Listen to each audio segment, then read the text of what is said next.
მოგესალმებით ძვირფასებო ყველას, მინდა დღეს მოგიყვეთ ძალიან საინტერესო ისტორია, რომელიც ბევრ თქვენგანს ალბათ არსად არ გაუგია და არსად არ წაუკითხავს. მას ასე. ყველა ვისაც უყვარს ისტორია, ალბათ გაგიგიათ ვინ იყო ნერონ კეისარი. ადამიანი, რომელიც გამოირჩეოდა თავისი მრისხანებით, ხოცავდა ახლობლებს, კერპები ეყენა სასახლეში.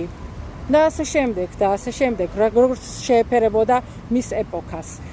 ადამიანი, რომელმაც გადაწყვიტა, რომ აეოხრებინა იეჰუდას სამეფო, წამოვიდა წმინდა მიწაზე ბეით-ამიგდაშის ასაოხრებლად და როდესაც მოვიდა წმინდა მიწაზე, მან გაიგო, შეიტყო ხალხისგან, რომ ის მხოლოდ, ასე ვთქვათ, ჯოხია გამჩენის ხელში. რამე თუ გამჩენს უნდა თავისი სახლის აოხრება და ის უბრალოდ იქნება ის ჯოხი, რომელმაც უნდა ეს სახლი დაანგრიოს. არ დაიჯერა მან. უთხრეს გაისროლე ისრები და ნახე, რომელ მხარესაც ჩავარდება, იქ ქვეყანაში წადი საომრათო და ასეც მოიქცა.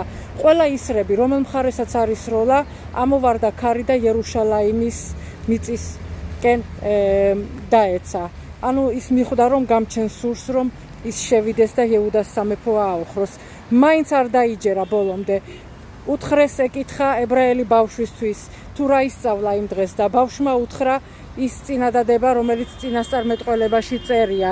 გამჩენს უნდა ააოხროს თავისი სახლი, მაგრამ გამჩენი იძიებს შურს იმაზე, ვინც ამ სახლს ააოხრებს. და თქვა მაშინ ნერონმა, მე რა ფრაერი ვარ? ჩვენი დღევანდელი გაგებით სიტყვა ფრაერი მას არ უხსენებია ალბათ. მაგრამ ასეა თუ ისეა, ეს ადამიანი ასეთი მძვინვარე, ასეთი პატივმოყვარე, რომელსაც ჰქონდა საკუთარი ძეგლი 30 მეტრიანი დადგმული ოქროს სასახლეში, გადაწყვიტა, რომ გამჩენის სიტყვა მართალია და ამ სამყაროს ნამდვილად გამჩენი განაგებს და გადაწყვიტა, რომ გიური გაიაროს. და აი ნერონმა მიიღო ებრაელობა, თავი დაანება ყველაფერს და გახდა ებრაელი. ჩვენნაირი, უბრალო ებრაელი. მისი შთამომავალი იყო რაბი მეირ ბაალანესი. რაბი მეირ ბაალანესის შესახებ თქვენ ალბათ ძალიან ბევრი გსმენიათ, მაგრამ არავინ არ იცის, რომ ის იყო ნერონის შთამომავალი.